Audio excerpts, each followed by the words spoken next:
So this is the last slide about the communication barriers and their management.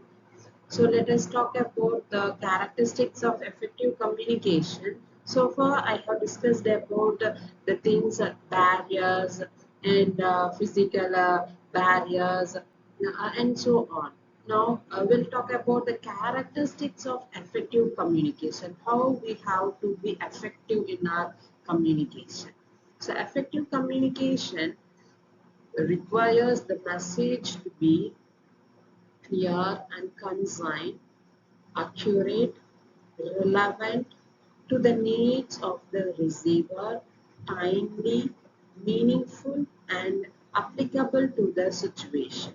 So these points are very important to be an effective communication.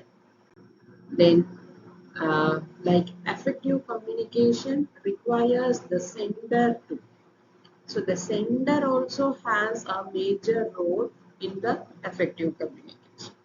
Now, the subject well, be interested in the subject, know the audience members and establish a rapport with them, speak at the level of the receiver, choose an appropriate communication channel. So here, the effective communication requires the sender to. So the speaker should be knowledgeable in the particular domain what he or she is going to talk. Then when we are speaking, the audience should get interest about the topic. How they will get interest? We should have an knowledge and we have to create a good impression about the topic.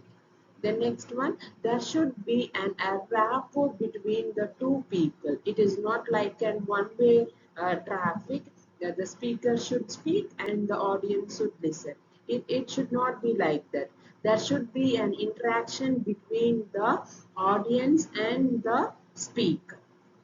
The next one, the level of the receiver. So as I told you, we have to think about the gender, not the gender, the age of the people, the receiver. According to that, we have to be prepared.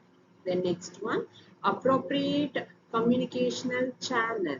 So in which channel, in the sense in which mode we are going to deliver, like presenting a PPT or with a game or making some quiz to the students. So what makes the channel to move into a better way? So this plays a major role. The next one is the receiver. So all these effective communication talks about the receiver's point of view. First one, be aware, interested, and willing to accept the message. So the receiver also has an intention that they should receive the message, interested and willing to accept the message by the speaker.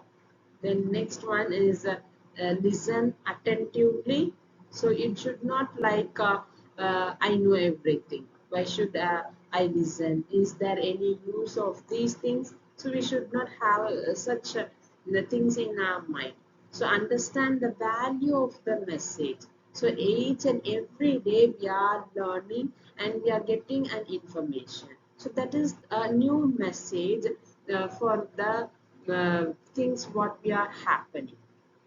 The next one is provide feedback. So nowadays feedback is very important because the feedback plays a major role. Like we can change our the way of speaking or what we have to improve and what is the expectation of the audience and what makes the audience to make interest, attentive, listen and aware of the topic, all those things. So we have to spend some time for the feedback and the important things of the receiver.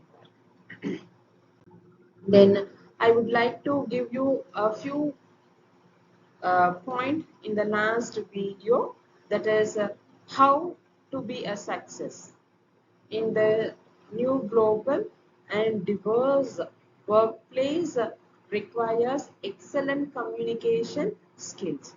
So far I have given you 8 series of lectures about the communication barriers and their management. I hope this video will help you to make a good communicator, and thanks for watching. All the best.